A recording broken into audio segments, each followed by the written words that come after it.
No, no. Eccoci qua, seconda parte di Mani e Fuori.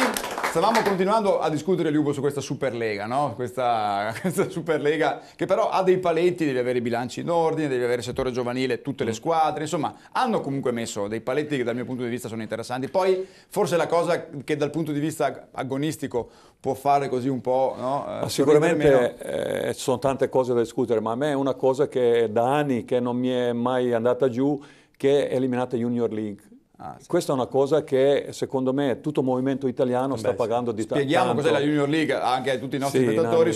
È la squadra Under 20 sostanzialmente, esatto. La squadra giovanile Under 20 che per anni ha rappresentato un campionato parallelo. E famosi risultati che sono arrivati 3 volte campioni del mondo, non è casuale. Per cui anche lì sul settore giovanili c'è un modo di farli crescere molto più in fretta. Perché differenza tra Italia e altri paesi, leggi Polonia, Serbia, altri, qua 20 anni sono ancora giovani, 22 sono giovani, 23, 24 giovani, non è vero. 18, 19 devono giocare a questi livelli. Su questo sono d'accordo con te, perché anni fa Meoni a 16 anni giocava in Serie A, Fasinato a 16 anni giocava in Serie A, adesso c'è più paura, no? Di rischiare di fare. Proprio questa Junior League è stata un traino di crescita di quegli anni famosi 90 Noi abbiamo un esempio qui di un giocatore che è Tomis della Maniero, che ha giocato, ha fatto tutta la trafila del settore giovanile, ha fatto Club Italia. No? Poi hai deciso diciamo che la pallavolo non doveva essere proprio il lavoro della tua vita sostanzialmente. Come hai vissuto questa fase di settore giovanile? Qual è la tua esperienza che puoi portare a questa discussione? Allora la mia esperienza è stata un po' diversa da tante altre, perché io ho fatto 3 anni di Club Italia e è una possibilità che è nata da poco. Certo. Però riguardo la Boy League, la Junior League, io ho fatto la Boy League quando ho fatto... Boy League vuol dire, anche qui spiego, Under 14, esatto. Okay? Nazionale. E comunque la Boy League la vivi in maniera diversa da un campionato e sentire sempre parlare di Junior League, Under 20, di quelli forti che vanno in giro a fare tipo, che ne so, un trofeo delle regioni, un trofeo delle province. Quando sono arrivato a Padova, che magari c'era la possibilità perché ero ancora Under 20 e non c'è stata. Sei rimasto un po' male. Sì. Non per colpa di Padova, ma perché poi non l'hanno più fatto. No, perché tante squadre non ce l'avevano più. Uno dei motivi, Gianni, sono stati anche i motivi economici, perché tante squadre hanno detto comunque tu ogni domenica avevi la tua squadra, la Tonazzo, che andava a giocare a Milano, a Molfetta, a Vivo, quindi c'erano dei costi. E questo purtroppo... Non possiamo ritritare che i soldi per la pallavolo non ci sono, per tutti gli sport non ci sono solo per bisogna cercare di fare... Bisogna fare quello che si riesce a fare. Noi ci crediamo sul giovanile, infatti a voi avete investito molto anche, direi. È una delle voci del bilancio più importanti e anche una di quelle su cui quando c'è da tagliare non abbiamo mai tagliato, insomma abbiamo sempre cercato di ricavare il suo spazio per tirare su questi ragazzoni bravi e cercare di non fare arrabbiare le persone come Liubo che vogliono vedere le partite forti nonostante le non retrocessioni. Sì, ma io torno su questo discorso di New York. Io ho parlato tanti anni fa, questi trasferimenti di Junior doveva arrangiarsi Lega. Certo. Finanziare solo trasferte, già tutte le società Lega, federazione forse, io alzo il tiro un po' più che Lega. Ok, Lega, federazione insieme, perché dobbiamo fare insieme, se vogliamo crescere giovani in questo movimento qualcuno deve fare qualcosina, invece magari si investono d'altra parte che forse si sente meno, però quanto può costare tutte le trasferte Junior League, che partire a mattina e giocare pre-partita della prima squadra e tornare indietro. Non credo che sono soldi così tanti, invece li spendono da tante altre parti. Punto, non voglio... ma è bello parlare, siamo qui perché è una discussione. Sì, tanta carne che potrebbe andare avanti. Ci sono tantissime possibilità, basta farsi un po', sederci in un tavolo, essere disponibili e un po' fare vari progetti che secondo me non è sempre questione di soldi, assolutamente. Sei d'accordo Gianfranco su questa Sì, sono d'accordo, però ecco, io voglio spezzare una lama per la pallavolo, per la Federazione Pallavolo, che ha fatto delle scelte intelligenti. Se guardiamo altre federazioni, la scelta è quella solo di avere stranieri che giocano alla pallacanestro, è un esempio, mentre nella pallavolo ha messo dei paletti, c'è un minimo, in un modo di operare come quello degli ultimi anni, in cui il dio denaro, gli investimenti, il risultato economico sono certe volte più importanti del gioco. La pallavolo ha fatto una cosa più equilibrata. Certamente sono d'accordo su quello che dice un campione, è che sono anni difficili. L'Europa, tutta la possibilità di avere... Io non guardo più la pallacanestro perché vedo 5 giocatori stranieri contro 5 giocatori stranieri, 2 squadre italiane. Ma di italiano non c'è più niente. No, quello è snaturato. Metteteci il paletto che ci siano perlomeno 2 italiani. Ma anche senza paletti, io sempre torno del volley, se noi investivamo su questi giovani, su Newry o altre cose, loro diventano più forti di stranieri e non avevano bisogno, senza fare tanto. Chi è più forte gioca, può essere straniero, non ha importanza. Però in questo caso costruiamo i nostri giocatori in casa per gli ultimi 10 anni. Nella pallavolo però vediamo italiani giocare giovanili in generale tutta l'Italia. Secondo me, problemi sono di base. È vero, però nella pallavolo ancora si difende la possibilità di avere di giocatori come ma perché c'è ancora qualità che sono più forti di stranieri, quello è importante, bisogna essere più forti di altri. Questo è posso dire nel calcio ci sono dei giocatori italiani più forti di quelli stranieri, ma siccome quelli stranieri costano meno, fa giocare tutti i stranieri. Parliamoci chiaro. Padova quest'anno ha fatto una scelta, la Tonastro ha fatto una scelta ancora più radicale, no Gianni? Che addirittura sono quasi tutti veneti, senza entrare in quello che può essere un eventuale campanilisti. Nella pallavolo c'è ancora questo. Ma questo dovrebbe essere obiettivo. Quel territorio, questo dovrebbe essere obiettivo in generale. Questo dovrebbe essere obiettivo. Allora, se tu hai giocatori forti in casa, non hai bisogno di andare in giro prendere giocatori più o meno stesso livello. Allora fai crescere questi. Però bisogna fare sistemazione di boy lì, come dicevo, e via crescendo in tutte le categorie, ma sul livello... Allora, arrivano tanti giocatori in prima squadra.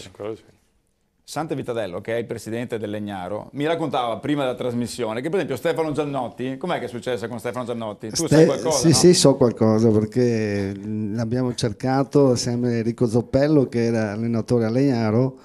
Lui giocava con l'Universal qua e Enrico l'aveva notato e se l'è portato a giugno, l'ha allenato per un mese costantemente da solo. Era giovanissimo già, no? Nel senso che 18 anni, no, 17-18 anni. 17-18 anni si sono accorti di Giannotti. Anche questa è particolare come cosa, cioè sposta tutto in là, no?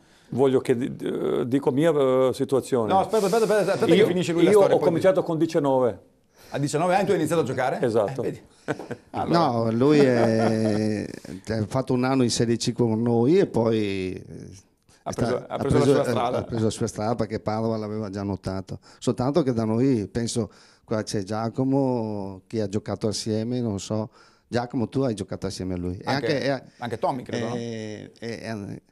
Sì, assieme sì, ma a Legnaro c'era Francesco Zanello, pareggiatore, e Giacomo, per cui è stata un'esperienza positiva, ha fatto un campionato under 18 da noi e poi giustamente meritava altri nidi, insomma, ecco. Terzo, ce lo ripeto ancora, terzo marcatore. Lunedì sera, lo ripeto perché ancora la notizia non è chiarissima, c'è la prossima partita a Milano che è ultima in classifica, Padova adesso è terzultima, quindi Stefano questa è un'altra sfida dove potete staccarli, speriamo, forse definitivamente, no? Che dici? Ecco. I gesti scaramantici sai che ormai dopo tanti anni non si fanno più, io sono vecchio di pallavolo per cui... Come ho detto prima, quando arrivi da una brutta striscia di sconfitte e devi giocare quelle 4-5 partite dove devi per forza vincerle e portare a casa punti, comincia a diventare anche un problema perché ti sei un po' dimenticato come si fa a vincere. Beh, insomma, domenica avete fatto una bella domenica è andata molto bene. Ti ripeto, speriamo di riuscire a fare tesoro di questa vittoria, anche e soprattutto a livello mentale, per portare a casa altri punti importanti con squadre della nostra fascia. Domenica il servizio ha fatto la differenza più di altro, no? Mi è sembrato. Sì, 9 ace, ma soprattutto a parte gli ace diretti che comunque pesano come macigni, ma anche pressione, no? alla ricezione del set. lo sappiamo che noi abbiamo poco da avere il braccino, dobbiamo andare a tirare. E ci sono state delle partite in cui gli abbiamo regalato 18 battute sbagliate e lì insomma parti 18-0. Però domenica insomma sembra che sia andata anche abbastanza bene in battuta, e tenerli sempre sotto anche con la battuta float ci agevola molto, e in ricezione sembra che domenica sia andata I numeri, meglio del solito vi danno ragione. Vediamo un po' che cosa ha detto tra qualche istante Mattia Rosso, il capitano della Tonazzo, al termine della partita appunto di domenica con l'Alto Tevere, Città di Castello, San Sepolcro, il nome più lungo della Superlega. Prego la regia. Capitano, c'era voglia di tornare a vincere, questo 3-0 vale molto per voi? Sì, sicuramente. Innanzitutto vale 3 punti, agganciamo loro in classifica 10, quindi adesso è uno scontro diretto fino alla fine, a distanza fino alla fine. Era importantissimo questo. Poi c'è la voglia di vincere perché era troppo tempo che non vincevamo. Diciamo che oggi sentivamo l'odore della preda, sapevamo di avere un'opportunità ghiotta, sinceramente. Siamo stati bravi a sfruttarla bene. Siete stati anche bravi a sbagliare poco oggi? Sì, diciamo che un po' deve essere il nostro filo conduttore di tutto l'anno, tutta la stagione, sbagliare poco. È ovvio che contro squadre più forti magari ci si può permettere di rischiare un pochettino di più.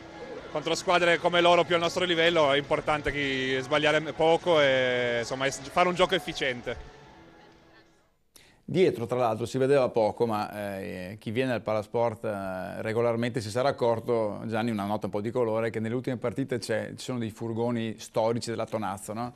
Sì. Albino soprattutto e Stefano, che sono stati i nostri ospiti, anzi Albino è stato il nostro ospite, ci tiene a portare, no, questi mezzi. Com'è questa storia? Sono l'orgoglio di Albino, i vecchi camion frigo della Tonazzo. Lui ha una collezione di questi mezzi, hai visto, lucidissimi. Questo è del 64, mi diceva. Bellissimo. Tenuti bellissimi, sì, lui ha questa passione così, insomma fa un po' di folklore. Occhio a non tirare pallonate troppo forti, perché se fate un danno lì su quella carrozzeria, Stefano. Sa che lo glielo mettono in conto, Albino c'ha proprio una mania. Dei danni grossissimi. Liubo, cosa fai di bello adesso? Perché io non ti ho ancora chiesto niente di te. No, parliamo di... No, ma dimmi anche un po' anche di te, tu sei un personaggio, insomma, hai allenato la Sono nazionale venuto in Qatar. In questo momento non potrei dire, ho 2 trattative proprio in questi giorni, adesso vedo come va in porto, per cui non posso anticipare. Ma per l'anno prossimo o per subito? Anche adesso. Anche per futuro, adesso vediamo come, anche sono tempi quelli che sono. Zona geografica? Sono in Asia. Zona geografica? Zona geografica. Europa. Europa? Europa. Ah, Europa. Torno d'Asia dopo 2 anni e mezzo. In Qatar, giusto? Sì. E che esperienza è stata lì? Come si vive? Io personalmente molto positiva, anche tanti altri non è mentalità diversa, tutto diverso, però bisogna adattarsi, come io sono abituato a adattarsi tu hai girato il mondo dappertutto. Per cui era forse meno difficile, però un'esperienza molto molto positiva, anche non è facile, assolutamente, su tanti punti di vista. Ma come organizzazione, livello com'è? A livello discreto, diciamo un alto A2, forse qualcosina in più. Poi quando sono coppe, quelle famose coppe dove arrivano tutti i campioni post-campionato, Kasicki, Juan Torena e compagnia, lì il livello si alza, perché in quel caso possiamo prendere più stranieri, invece durante il campionato, durante l'anno solo un straniero.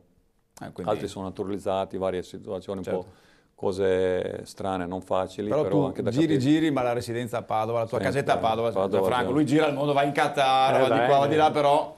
alla fine, capito, torna sempre qua. Si vede che si è trovato bene. Sì. Quindi anche mio figlio ha preso casa a Padova, per cui... Dragan l'anno scorso è stato protagonista, no, della giornata di presentazione del movimento della pallavolo padovana, come viene chiamato ormai da anni, e lui l'ha proprio sottolineato, io sono residente a Camin, in via Vigo Novese, ha detto proprio. Piovese, sì. Esatto, quindi via Piovese, quindi ha proprio specificato... Come andiamo con Legnaro quest'anno, Presidente? Beh, diciamo che le prime 2 squadre si stanno comportando molto bene. Scusa, ma è vero che anche Liubo giocava da voi ogni tanto, qualche anno fa quando era giovane? No, forse veniva a fare qualche torneo estivo. Sì, ma non giocava. Ero un tifoso. Un tifoso. Pensavo. No, diciamo, volevo fare un appunto, visto che c'è il presidente del CONI. La nostra è una polisportiva, non è che abbiamo solo pallavolo, abbiamo ginnastica artistica, pattinaggio artistico e hockey in line che fa la 2. per le precisioni. Pallavolo diciamo che sta andando abbastanza bene, sia la Serie C femminile che la Serie C maschile. Come C femminile siamo una neopromossa, però diciamo l'idea è di puntare ai playoff come mi hanno promesso l'anno scorso. Questi ragazzi qua, quando ci siamo riuniti a fine stagione, ti hanno promesso questo? Mi hanno promesso che quest'anno... E tu ci conti? E io ci conto, sì, ci conto. E quanto manca ai playoff? In termini di punti? No, diciamo che in questo momento siamo un po' sotto, però ho visto la partita di sabato. Adesso sentiamo il coach. Anche sono comportati. No, sabato l'altro l'ho vista perché loro il sabato hanno giocato di trasferta, hanno vinto. Era l'ultima in classifica, comunque. Bisogna vincere anche quelle, non è che diciamo quelle si vincono da sole. Diciamo sono sempre punti preziosi e metterli in cascina per poi puntare il più possibile in alto. Insomma, dopo chiaramente. Gli obiettivi sulla carta ci sono, dopo l'importante è che si comportino bene, perché la pausa natalizia non le ha portato molto bene. Adesso sentiamo il coach, perché il coach, tra l'altro, voglio chiedergli, questa sera abbiamo uno studio prevalentemente maschile, cosa che capita poche volte. In realtà abbiamo due donzelle del Legnaro. Ma io... È la vostra Under 16? Sì, no, ma di solito, per mille motivi, Liubo, no? Tu sai che la pallavolo è a Padova meno 70-30, no? Più o meno. Sì. Dappertutto è così. Più o meno 70-30. Quindi avere uno studio prevalentemente maschile comunque è una cosa abbastanza nuova. Luca da anni fa parte, o ha fatto parte anche dello staff delle selezioni, no? A livello tuttora, esattamente. Quindi com'è? Io voglio chiederti questo prima che tu mi parli della sosta natalizia, se avete mangiato troppi panettoni o meno. Mi pare di capire di sì. No, com'è il livello? Perché si va spesso ad annate, no? Cioè, approfitto della tua competenza e del tuo ruolo che hai molto importante all'interno del comitato FIPAV per sapere un po' com'è, perché Thomas dalla prima parlava giustamente del trofeo delle province, del trofeo delle regioni, si parte da lì, quindi voi siete i primi che li vedete, i possibili talenti, no? Sì, sicuramente l'attività delle selezioni provinciali ci consente appunto di andare sul territorio con largo anticipo anche rispetto ai club più prestigiosi del territorio. Qual è il livello? Il livello è mediamente quello degli ultimi anni, abbastanza costante. Le società sul territorio stanno con difficoltà cercando di portare avanti tutti i loro settori giovanili con grandi difficoltà sia logistiche che di disponibilità economiche, diciamo, e soprattutto nelle prime fasce il livello è abbastanza costante. Salendo di età notiamo qualcuno che zoppica un po'. Credo sia dovuto principalmente a una questione pratica, non ci sono molte risorse da dedicare e quindi puntini si cerca di puntare magari o più sulla fascia più bassa d'età per investire sul futuro o sulla fascia più alta per ottenere magari più visibilità, più riscontri. Magari centimetri ce ne sono? Perché poi quest'anno a Padova no, purtroppo. No, abbiamo una fascia d'età un po' stai parlando adesso delle selezioni. Delle selezioni, quindi Under 14, Under 15? Under 14, Under 15. Domenica prossima abbiamo la prima data ufficiale con i più piccolini, con gli Under 14, siamo a Bassano, giocheremo contro Trento, contro Belluno, contro Venezia. Questa sarà la fase di qualificazione, quindi i punti che faremo ci servono per la griglia per la seconda fase che si svolgerà a fine marzo e speriamo bene. Lubo, si parte da qui, no? Lì è lì che li noti i primi, sì, però i centimetri ci vogliono, tu puoi dirmi quello che vuoi. Purtroppo oggi come oggi, ogni anno sempre di più. Sempre di più, vero? Dopo su quelli si lavora. Sì, esatto, questo è una cosa principale, fondamentale per far crescere e che soprattutto tenerli in palestra. Questo è il primo obiettivo, questi giovani tenere in palestra. Se riesci all'inizio dell'anno che hai 100 persone o 20, quello che è, se riesci a mantenere hai fatto grande lavoro. Questo è prima cosa. Se cominciano a metà anno, avere metà, c'è qualcosa da domandarci. Cosa dobbiamo fare? Penso che è vero. No, ma spiegato bene. Però diciamo è molto bello quello che dice Liubo, è importante. Diciamo che una città come Padova, che è la terza in Italia come numero di tesserati della pallavolo, è una cosa unica. Dietro credo Milano e Roma mi hanno detto. Sì. E c'è Padova con oltre 10.000 tesserati. Vuol dire che si è lavorato molto nei paesi, perché noi non abbiamo la metropoli, la grande città. La città non è grandissima. Abbiamo in ogni paese come delle polisportive come quella di Legnaro, che porta in palestra, che fa crescere i ragazzini, che li appassiona e che rimangono, perché questi 10.000, sì, nelle altre federazioni... Non è che sono sempre lì, devi ogni anno riconquistarli. Nelle altre federazioni magari partono con 2.000 e poi li perdono per strada perché non li coltivano. Noi abbiamo la fortuna di avere le società, i dirigenti, i tecnici che riescono a tenere, poi è bella la pallavolo, adesso voglio dire, quindi magari un ragazzo non abbandona anche se non va in serie A1, A2, eccetera. Quindi questo è merito a Padova di tutte queste società. Ogni paese ha la società di calcio, ma anche quella di pallavolo. Guardate che è unica, è vero? Quindi è un patrimonio che non è facile trovare in giro per il mondo. Assolutamente, però bisogna anche dire che Federazione di Padova già da anni, da decine di anni, lavora molto molto bene. Io conosco diversi di loro, so come lavorano, per cui bisogna un merito grande a loro che ci danno una passione che da in giro non ho mai visto, per cui sicuramente non è tutto casuale. Una Padova che ha più di 100 società è raro, per cui non è tutto casuale, già anni che si è coltivato e dirigenti di federazione bisogna... Visto come è preparato Liubo, lui allena in Qatar, ma sa quante società ci sono a Padova, vedi? E anche sai cosa c'è di bello? Che collaborano molto FIPAV e Pallavolo Padova, deve essere così. Ma questo Gianni, deve essere tanti anni fa non c'era. Non c'era. Anzi, c'era quasi un po' di quello di che sto gelosia. dicendo, che bisogna sicuramente, Federazione di Padova ha fatto grandi passi avanti, cercare di avvicinare società che senza uno o altro non si può andare avanti. Se non c'è collaborazione tra noi è difficile. Se ognuno guarda su Orticello vuol dire che non arriviamo a nessuna parte. È proprio chiave di volta questo del discorso dell'Orticello, è proprio lì. Questo è, se non cominciamo a unirsi e fare, perché più forte, come dicevo, deve andare in squadra più forte, non c'è, qua anche quello che so qualcosina, sono troppe società, 10, 6, 7, 8 squadre Serie C, 5, 6 in Serie, manca qualche serie.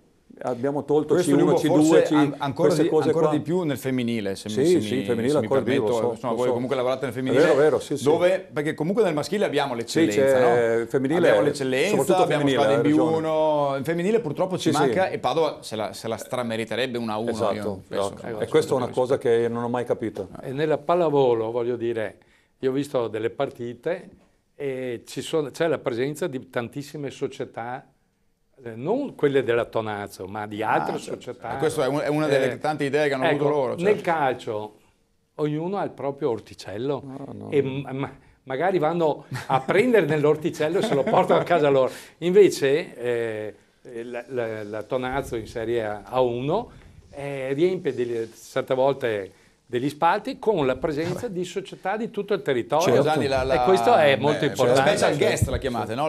Special guest, le società vengono invitate e premiamo così anche la più numerosa in maniera simbolica. Sì, ma questo dovrebbe essere fatto in tutte le... Ma la pallavolo è così, cioè è uno sport che pur non essendoci contatto fisico, però unisce molto, anche insomma, andando in giro per i palazzetti di altre squadre, vedi queste cose, vedi anche un clima molto, molto tranquillo, qualche posto c'è qualche fossa di leoni, no Stefano? Abbiamo passato in A2 secondo me di più. Sì, in A2 mi riferisco. Però invece pallavolo è successo domenica scorsa, poi andiamo in pubblicità, che ha fatto scalpore, questo ve la dice lunga, un piccolo episodio increscioso se vogliamo dal punto di vista oggettivo, ma insomma tutto sommato trascurabile sotto altri punti di vista, che a Modena un tifoso molto, molto arrabbiato ha preso una bottiglietta d'acqua e ha buttato dell'acqua addosso all'arbitro, non la bottiglietta, gli ha spruzzato dell'acqua, gli ha fatto un piccolo gavettone, ecco, detta così, che è gesto da censurare, ma questa cosa ha scatenato l'inferno, per dire che nel calcio questa cosa qui non ci fanno, ci mettono neanche una riga sui giornali, perché è normale, no? Quindi è successa questa cosa e adesso si è scatenato il putiferio, per dire che questo è... Prima di andare in pubblicità volevo chiedere però a Giannotti se pensa alla nazionale ogni tanto. No, non guardarmi con gli occhi là, ti faccio una domanda di riserva? Questa è la famosa domanda di Mattia. Ci pensi o no? Ci hai mai pensato? Penso a far bene con la squadra con cui gioco e vi dedico a lei. E mai nessuno... non mi è piaciuta la risposta. Non ti è piaciuta la risposta, Liubo?